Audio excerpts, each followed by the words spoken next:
இன்றே டவுன்லோட் செய்து உங்கள் ஃபேவரட் ஷோக்களை என்ஜாய் பண்ணுங்க. அத்தை சொல்லுத்தேனே. ஹாஸ்பிட்டல்ல 4 மணிக்கு டாக்டர் செக்கப்புக்கு வராராம். அப்போ கூட யாராவது இருக்கணும். இன்னைக்கு மீனாட்சிக்கு ஆபீஸ்ல வேலை இருக்கான். என்ன போக சொல்ற அத்தை? நான் போயிட்டு வந்துடவா? சரி தேனே, போயிட்டு வா. சரிங்க அத்தை. மருமவளே, முடிவெல்லாம் நீயே எடுக்க ஆரம்பிச்சிட்டியா? என்ன கேட்காம அவளை போக சொல்ற? இல்ல அத்தை, அங்க யாருமே இல்லைன்னு சொன்னா அதான்.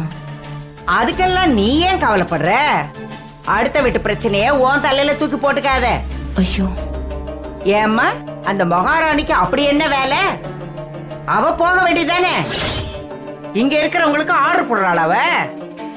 இல்ல பாட்டி, அவ வேலையில மாட்டிக்கிட்டா. ஹாஸ்பிட்டல்ல டாக்டர் செக்அப் பண்ணிட்டு அம்மாவோட கண்டிஷன் எப்படி இருக்குன்னு சொல்லுவாங்க. அப்ப யாராவது கூட இருக்கணும்ல. புதுசா என்னத்த சொல்லிட போறாங்க? உன் அம்மா தான் நல்லா படுத்து தூங்குறாளே. இன்னைக்கு எத்தனை மணி நேரம் தூங்கினான்னு டாக்டர் சொல்ல போறாரு. இல்ல நீ போய் தண்ணி தெளிச்சு எழுப்ப போறியா? பாட்டி, ஏன் இப்படி சொல்றியா? என் அம்மாவுக்கு முழிப்பு வந்துடாதான்னு தினமும் சாமி கிட்ட வேண்டிக்கிட்டு இருக்க. எங்களை கஷ்டப்பட்டு அவங்க வளர்த்தாங்க. என் அம்மா இல்லனா இன்னைக்கு நாங்களே இருந்திருக்க மாட்டோம். இத பாரு, எல்லா அம்மாவும் பெத்தா வளர்க்கதான் செய்வாங்க. இத போய் நீ பெருசா சொல்லிக்கிட்டு இருக்க. நான் இந்த குடும்பத்துல இருக்கிற எல்லாருக்கும் படாத பாடுபட்டு காப்பாத்தி இருக்கேன். இப்ப எல்லாருக்கும் அதெல்லாம் மறந்து போச்சுல்ல? நீ உள்ள போய் வேலைய பாரு.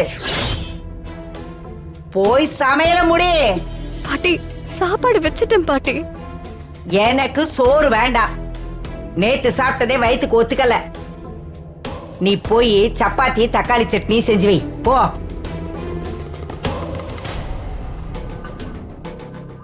அத்தை, நான் வேணா பண்ணி தரேன் அத்தை. ஏய், உங்ககிட்ட சொன்னனா? அவளை செய்ய சொல்லு போ. பாட்டி, நான் போயிட்டு வந்து செஞ்சிடுறேன். அம்மா அங்க தனியா இருக்காங்க. இப்ப போய் நீ நின்னா மட்டும் உன் ஆத்தாளுக்கு தெரியவா போகுது? அப்படியே படுத்துதானே கிடக்க போற? எப்ப போய் பார்த்தா என்ன? இல்ல, கூடவே இருந்து யாராவது பேசிக்கிட்டு இருந்தா அம்மா எழுந்திருச்சிருவாங்கன்னு சொல்லிருக்காங்க. ஏன்?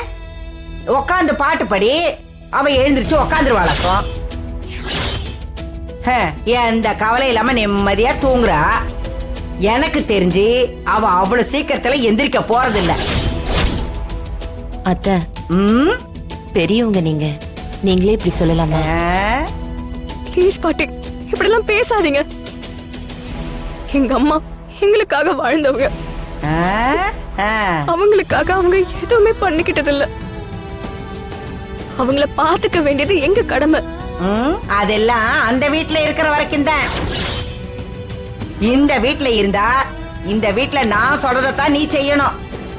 அதுதான் உன் கடமை.